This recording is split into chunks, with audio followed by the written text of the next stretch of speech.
Inspiration. It's everywhere.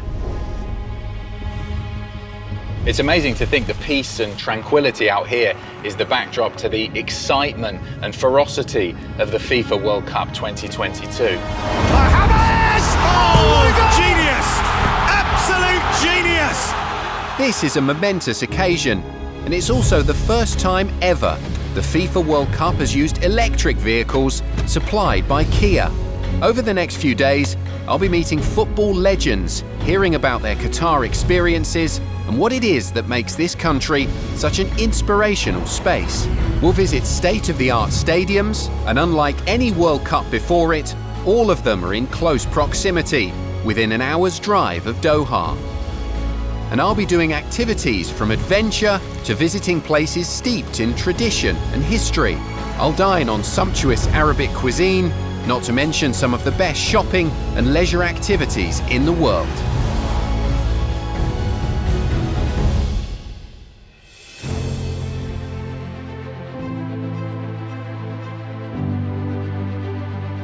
As I'm sure you can imagine, excitement is simply at fever pitch here in the city of Doha, as Qatar has become the first ever Arab country to host a World Cup. To really get an understanding of this inspirational place, I'll be looking at 4 key pillars of experience: food and drink, arts and culture, leisure and shopping, but first, adventure and sport. With landscapes such as these, adventure and sport thrives in Qatar. From camel and horse racing to paragliding and jet skis, there's a huge amount on offer. This spirit of adventure can be seen in the Bedouin, nomadic people that roam the desert, living in huge tents made from camel hair. Fast forward to now, and you can see how the Bedouin spirit has inspired the architecture all across Qatar. This is the Al Bayt Stadium in Al Khor, just a 40-minute drive from Doha. And lucky for me, I have unbridled access.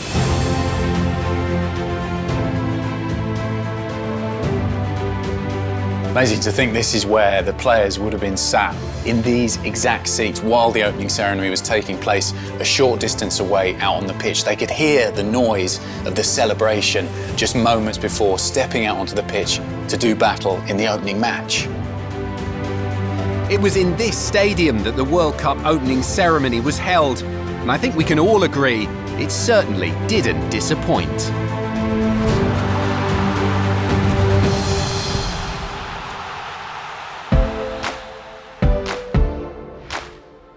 Next, I have a treat in store to meet footballing legend Nigel de Jong. He's a tough-tackling former Dutch midfielder who now resides in Doha, having recently played for a local Qatari team. I've come to meet him at the Ahmad bin Ali Stadium, just 20 kilometers west of the city. He's going to be showing me what makes this place so inspirational. Nigel, how you doing, mate? great to see you. Lovely to see you. Been a couple of years since you stopped playing, but we're getting close to the pitch. You want to go out there? I have that feeling again. Can I still do it? Everything's shiny and new here inside this stadium. Absolutely magnificent. Yeah. The pitch looks beautiful.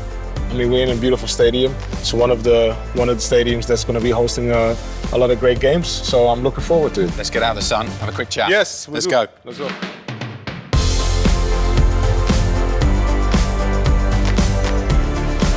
Nigel, it's interesting, unlike a lot of former footballers who come here to Qatar to do media work, they come in, fly out again pretty quickly. You actually live here and have done for quite some time. How did that come about? Yeah, I mean, I've been here since 2018. It's a good 4 years now. I'm going in my 5th year. I actually came out here to start playing football, and I never left ever since. You obviously played in the World Cup final, you played 2 World Cups. I know you didn't win it, but was that the moment when you represent your country at a World Cup final, when you really felt, I've made it? Yeah, I think so. I think every boy growing up who wanted to play football, if you give him the question what his dream was back then, 10 out of 10 would say to play for his national team in a World Cup final. Let's talk about a couple of the games we're going to see here, the Ahmed bin Ali Stadium. Yeah. Belgium against Croatia. in the group games. Yeah. Belgium, just such an interesting team. They've got so many stars, haven't they? Hazard, De Bruyne, Lukaku, Courtois. They're loaded with talent. But they've underachieved a little bit, given they've had those players in the last couple of major tournaments. Is this the year where they do it? It's difficult to say. You know, I love Belgium when it comes down to the way how they've been playing. The coach, Roberto Martinez, fantastic coach. And of course, they have amazing players. But, you know, you can have amazing players, but you need to be a team in order to win anything. If there is a moment for them to do it, it's going to be this year, because 4 years' time, I think the majority will be retired by then. I'd like to go and experience something really adventurous here in Qatar. Yeah. What can I do? Well, I would recommend you to go to Purple Island. I've been there with my family as well. I don't know if you're good at kayaking as well. Hopefully there's not too much waves. No, don't worry about it. It's really shallow, so you don't have to be thinking about that. But it's a great way to have an outdoor activity. So I would sure recommend you that. And I'm seeing sort of peaceful, away from the bustle of the city. Am I on the right line? Yeah. It's a really peaceful place where you can just switch off your mind. Okay, I'll check it out. Thank you. Do that. Thanks to Nigel's suggestion, I've come to Purple Island, and I have an expert guide to show me around this beautiful nature reserve. Well, Daria, this looks a little bit different to the Doha, the city we left behind. Tell us a bit about where we are. So now we are in Al Takira Mangrove Reserved Area. These are the mangroves from Abyssinia marina species. We call them the white or the grey mangroves. It really is absolutely beautiful out here. Why is it that someone would come here? First of all, it's because of the kayaking. So you can paddle through the channels, you can explore the Purple Island, so it's a very nice thing to do. Well, hopefully you've been kayaking a few more times than me, because if it's down to me, we're ending up in that water. No, don't worry. I'm going to give you a life jacket and you're safe with me. Okay, I feel safe. Let's go.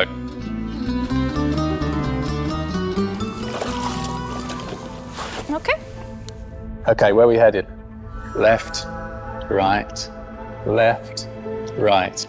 So Daria, even in this short time that we've been paddling, you can see the fish, the birds flying up. It's teeming with wildlife. Yes, so it's known that the mangroves, they're habitat for animals, for fish, for crabs. You can see the shrimps here.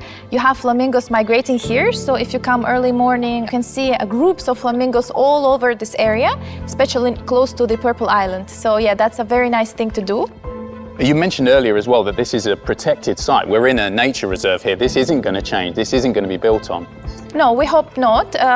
Basically, the government protects it. We have cleanups almost every day. So the Ministry of the Environment, they come here all the time, they clean it, and we help also clean it from our side. And of course, you cannot cut these trees, you cannot remove the trees, you cannot build anything here.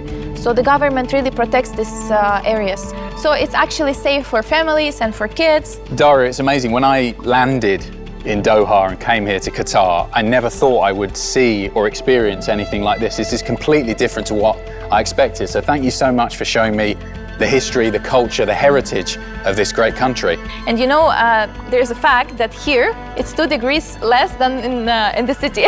That's good. And we've made it back to dry land and we didn't end up in the water. So as far as I'm concerned, that's a success. Thank you. That's it.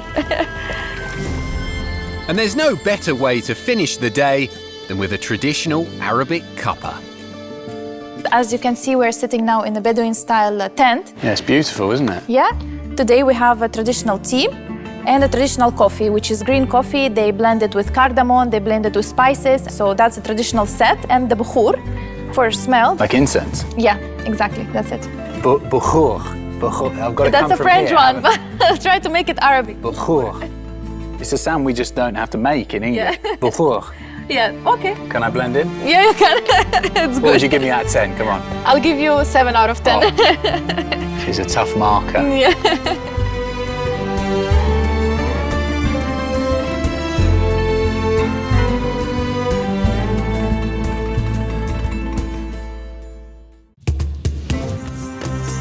I'm back with football legend Nigel de Jong, who's showing me what makes Qatar such an inspirational place. Arts and culture are so firmly embedded in Qatar, it's one of the biggest buyers of art in the world. You can enjoy iconic galleries, world-class museums, and jaw-dropping architecture. Artful inspiration is clear to see in the design of Education City Stadium, one of the closest to Doha, just 7 kilometers from the center. Look at this place, man. Unbelievable. These stadiums are just something else. Look at it. Something that struck me, from the instant we arrived here in Doha was the importance of architecture and the futuristic designs. And we see that in all the stadiums as well. Yeah, it becomes more and more futuristic and more modern nowadays. It's also something that the fans will remember incoming from, you remember that crazy stadium where we were in? Yeah, here the big thing for the architects is the geometric design, the way that the sun reflects off those panels, and it's beautiful in white as well. The connection as well between the architecture here in Doha and in Qatar with arts and culture, which is so important for the country, and with people coming in from all over the world and using the airport as a hub. It's a mixing pot of different cultures, and that's reflected in the arts and culture as well. Yeah, there's a lot of stuff to do. They take great pride in building these facilities also for fans to enjoy the cultural side of the country. So, for example, you got National Museum where you can have a look in different parts of the history of Qatar. The Museum of Islamic Art, the fire station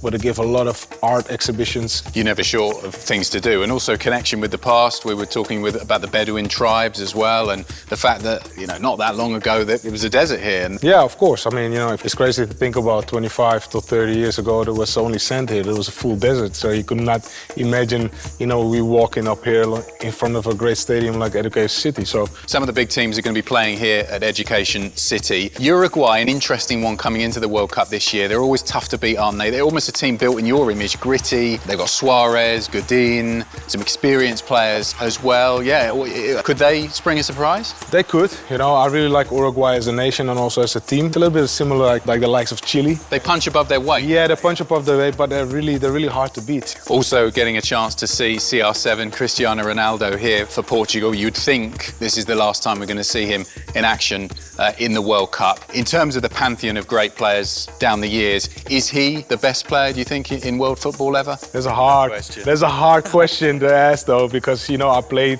against so many great players, but also play with many great players, and we cannot forget the likes of Lionel Messi, when you name Cristiano Ronaldo, but I would say that he is probably one of the best players that I've ever played against. Hopefully we see a few more of that new celebration that Ronaldo's doing. I'm not going to try and recreate it. We won't go for that. France also playing here in the group stages, the defending champions. Any chance we'll see a side defend the World Cup? Because it doesn't happen very often. A long time ago before that happened. It is really hard for a defending champion to defend their world champion and become back-to-back world champions. Never say never. Nothing is impossible. So, don't rule out France.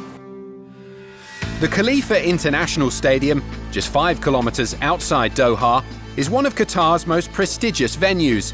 It's hosted a list of sporting events as long as your arm since its opening back in 1976. Nigel, if we were wowed by the modernism we saw at the last stadium, here is where you feel the culture and tradition of football in Qatar. This is the oldest stadium, it's here since the 70s. You can sense the history that's here. Always being one of the first stadiums that have been ever built here in Doha with this capacity. It's a great stadium to play in. The pitch is always in excellent state. And you can see that now as well. They try to do it, keep it in the best shape. This is where they host a lot of big, international games, cup finals as well. Big games in terms of Qatari football, they come here. Yeah, they all come here. We've seen it, in the past with the Club World Cup. Liverpool was here playing, I think it was the final against Flamengo, but also the early stages of that. Yeah, it's going to be a great atmosphere, whoever plays here. Spain and Germany are also coming here, and you can draw quite a lot of parallels between the two of them. But in the last 5 or so years, they haven't really been at the level they were before. Where's it gone wrong? Well, it's always hard, You always have one of those generations that's always going to be successful. Every country has that dip of a couple of years, or maybe 2 or 3 tournaments. I don't think there's a country in the world that always had a steady generation for the last 60 years. That is also part of football. That's changing the ways, implementing new faces inside of a team. We're going to talk about your specialist subject, and that's the Netherlands football team. Yeah. Louis van Gaal. I wouldn't like to be on the receiving end of the hairdryer treatment from him. Yeah. What's he like? No, he's great. Of course, he's old school, especially on the mental aspect of things. And that's why he was a great combination especially for our generation. Are they a team that can go on and go one step further than you guys did and win it? I hope so. I'm always going to be a fan regardless. It's not going to be easy, I'm not going to lie, but I'll be here somewhere in the stand. A pitch side with something orange on. So I will definitely gonna support my team. I won't let you see it. Secret. Yeah, but it's a secret. But it could be orange socks or maybe orange pin on my jacket whatsoever, but I'm definitely gonna support the Dutch. There's no better place to get a dose of culture and history than Doha's Souq Waqif. In ancient times, Bedouins would leave the desert and travel here to trade their goods. These days, you can uncover a veritable Aladdin's cave of treasures. In Qatar, the falcon is a revered animal. In the past, the Bedouins used them to hunt, but now they're considered a wealthy status symbol. So much so that they even have their own hotel, such as here in the Souq. Hello. How are you? Lovely to meet you. So, what is this place? Actually, this is a falcon hotel. Hotel? Yes. The Qataris keep their falcons, so they can take them out for training purpose. They used falcons to hunt pigeons, wild rabbits. I've heard they're worth quite a lot of money. How much would one of these cost? It's between 2,000 Qatari riyal to 1 million Qatari riyal. In dollars... Million? Yes. In dollars, it's between $600 to $30,000. It's more than a car. Can we get a bit of a closer look? I don't want to get too close. Yes, for sure. Can we have a glove? That's it. And are there competitions? Fastest falcon? Yes, there is competitions, a beauty competition for them. I'm guessing, given how much it costs to buy one of these, they're worth quite a lot of money, the prize money. True. The prize can go from million riyal to 3 million to 4 million riyal. Thank you so much for your time. Fascinating creatures, and thank you for teaching me a little bit more about the falcons here in Qatar. Thank you.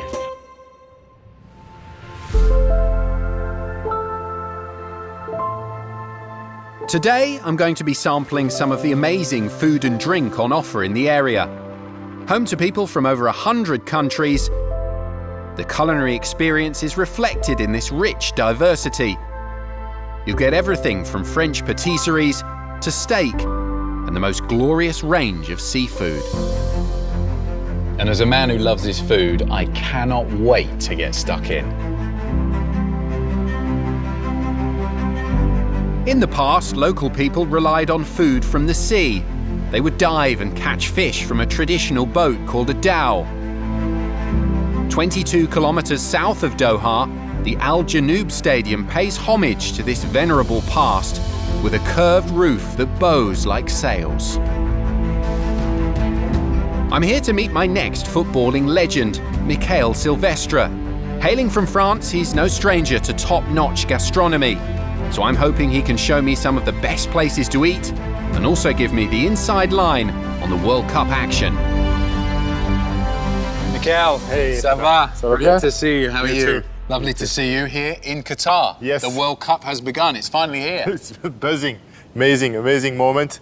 We've been waiting for a long time, especially here, 10 years, but here we are. It seems a long way in the future, but then it finally comes around. The players are here, they're on the pitch, they're playing the games, and the excitement is really on the doorstep. Exactly. The first dilemma was to respond to the heat. You know, how are we gonna manage that? And the fact that it moved in the winter was the first answer. Then we feel good, feel cool. You know, so it's good for the fans, it's good for the players. I mean, it's a great stage. And we can talk about this stadium because so many modernistic designs, but also a nod to the past. This is designed, the Al Janoub Stadium, based on the dhow boats. It's a magnificent design, really flows lovely, doesn't it? Yeah, it's lovely design. I mean, all of the stadiums are superb, and this one is one of those as well because it takes you to the tradition of the country.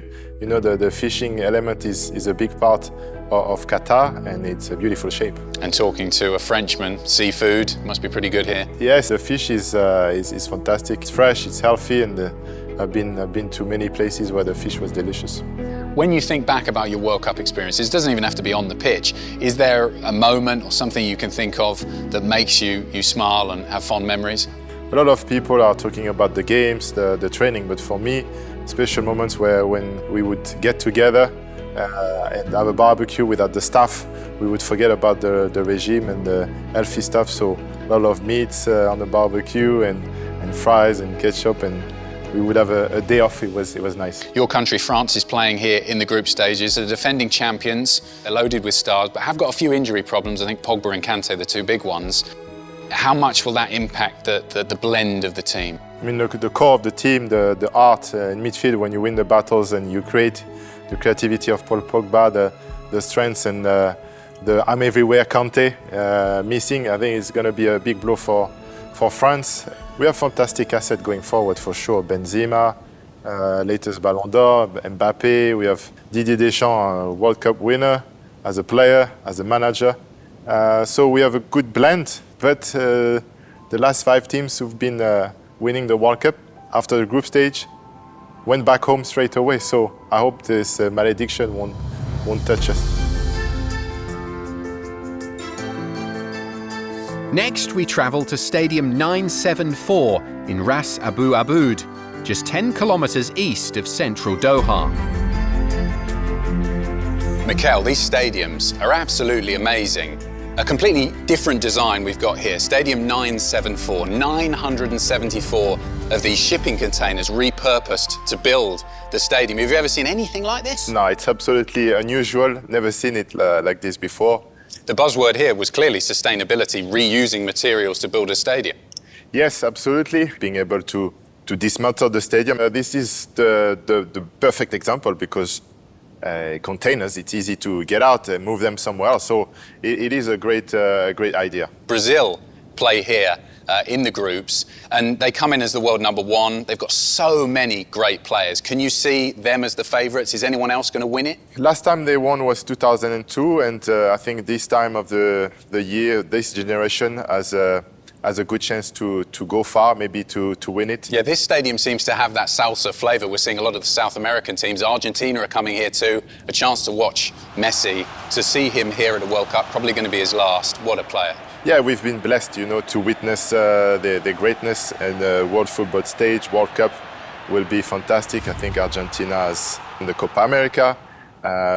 Why not win the World Cup? It would be amazing for Messi. As a defender, facing Messi, how nervous were you before you walked out with him? Because you know that he can just turn it on, can't you? You have to be on your toes.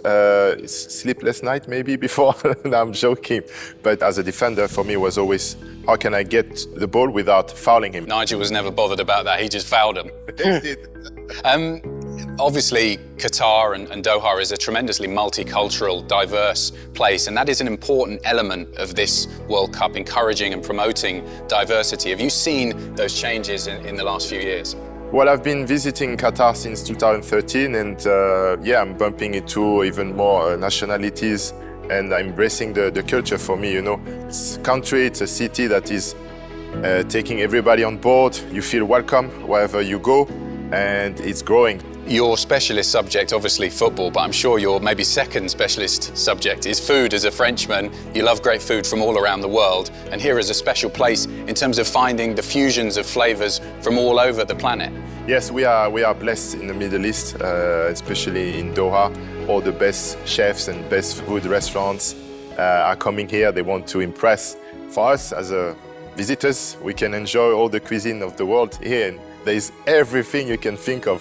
All of this talk about food, I'm starving, you're making me hungry, time for lunch. Yeah. What should I go and check out if I want to see something different, diverse, multicultural in terms of the food? You should try the traditional Arabic food, with meze, tagine, salad. There's so much on offer.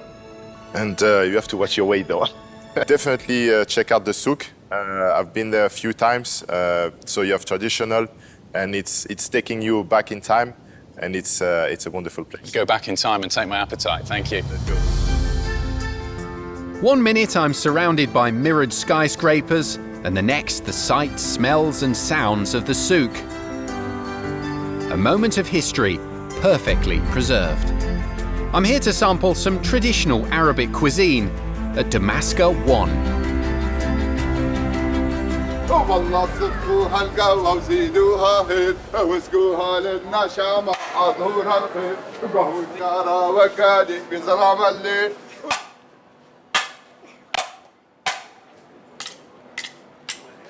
يا علي. Welcome to Adam. How are you? I'm great, thank you. Hello. What a welcome. Hello. Thank you. That was amazing. I've never experienced anything like that in my life. I was told beforehand that it was a sort of traditional welcome to a restaurant or a place here in Doha. Yeah. This looks absolutely magnificent. Thank you. This one tabouleh. Tabouleh and fattoush. Okay. Fattoush first. Best fattoush I've ever seen. It tastes absolutely wonderful, this food, but I think also It tastes just so good because of the surroundings. This is traditional Syrian food, and because of the setting here in the Souq waqif, it just makes all of these wonderful, fragrant flavors just bounce off the plate and into my mouth. Wonderful. And I'm guessing because everything else has been so good, that this hummus is going to be the best I've had. One of my favorite things to eat. So good. Look at this. Oh, wow. Look at that. Right, I'm sure this is just going to be as nice as the starters. Gorgeous. Absolutely gorgeous. It's got this lovely smoky look to it. And it's very, very tender. I'm guessing you have it with some of this as well.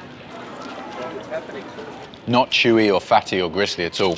It just basically falls off the bone. You could never describe this as bland. So good. So good. 10 out of 10. I'm going to write you a good review, I promise. Thank you so much. Welcome. Enjoy your food. Thank you.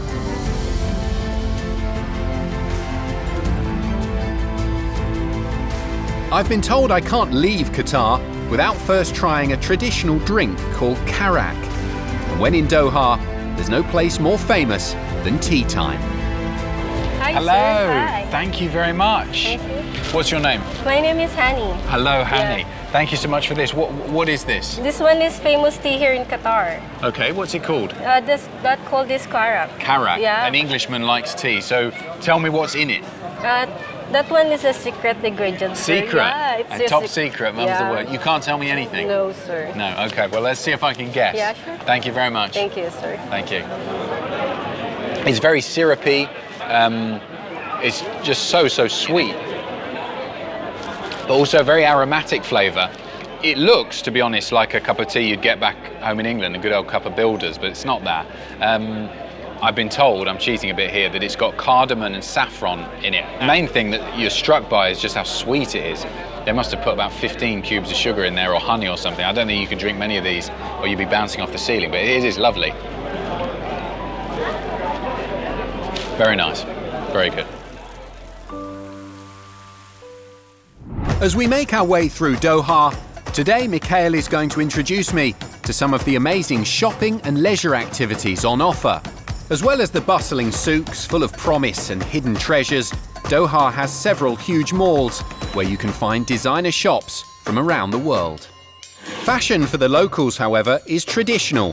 Qatari men wear a long white shirt called a thobe, and the women wear a long black robe called an abaya.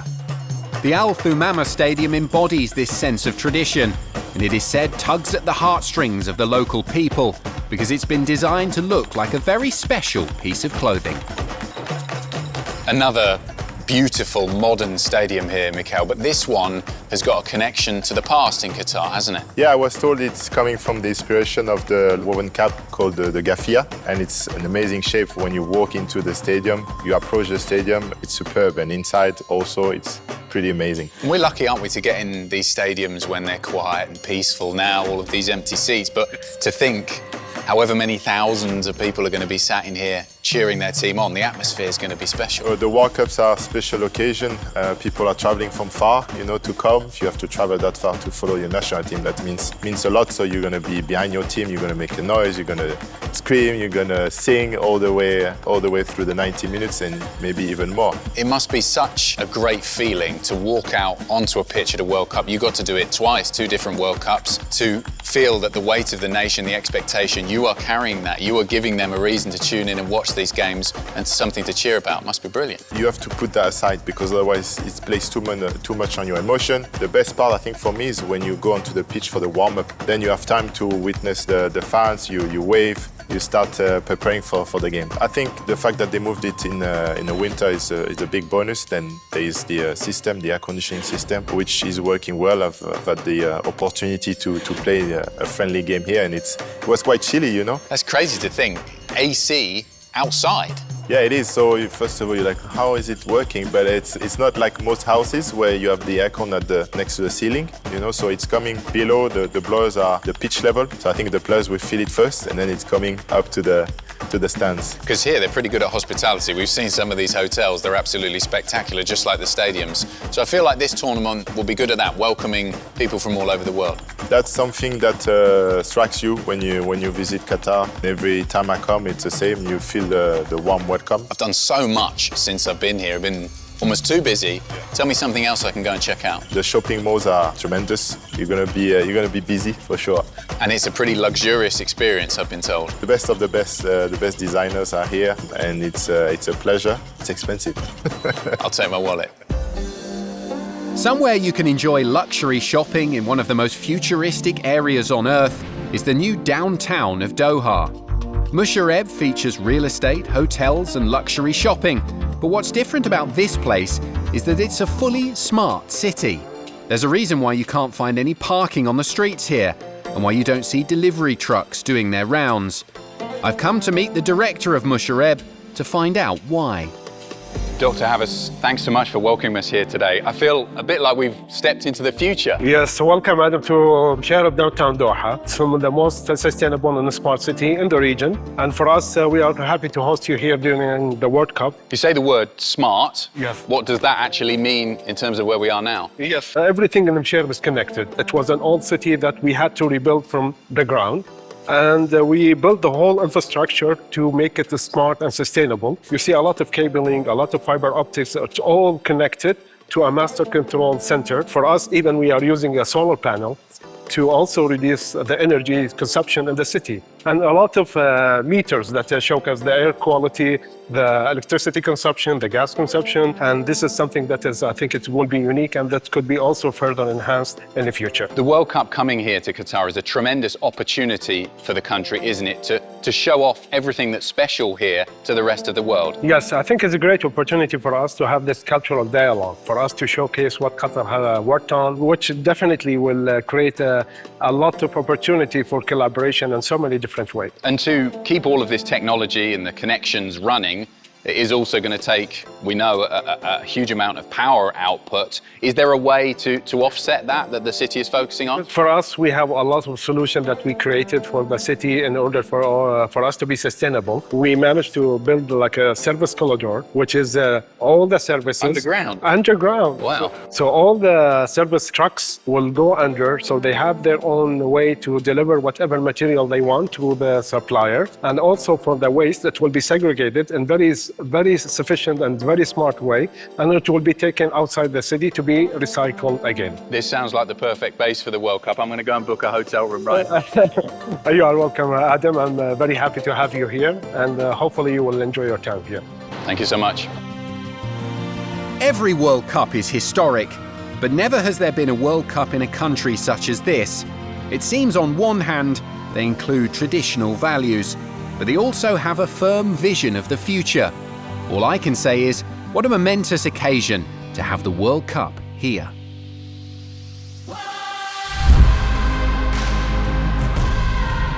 And it's only fitting that my journey concludes in the biggest stadium in all of Qatar, the almost 90,000 capacity Lusail. This structure will hold the 2022 FIFA World Cup final. The amazing thing about the World Cup is it doesn't matter if you're a football fan or not. You can't help but get swept up in the excitement of the tournament as everyone rallies around. This is a truly global stage. France are the champions of the world. Surely now, Spain have won the World Cup. And Germany are the champions of the world. The World Cup has the power to unite. Sometimes you just need a little inspiration. It's in all of us.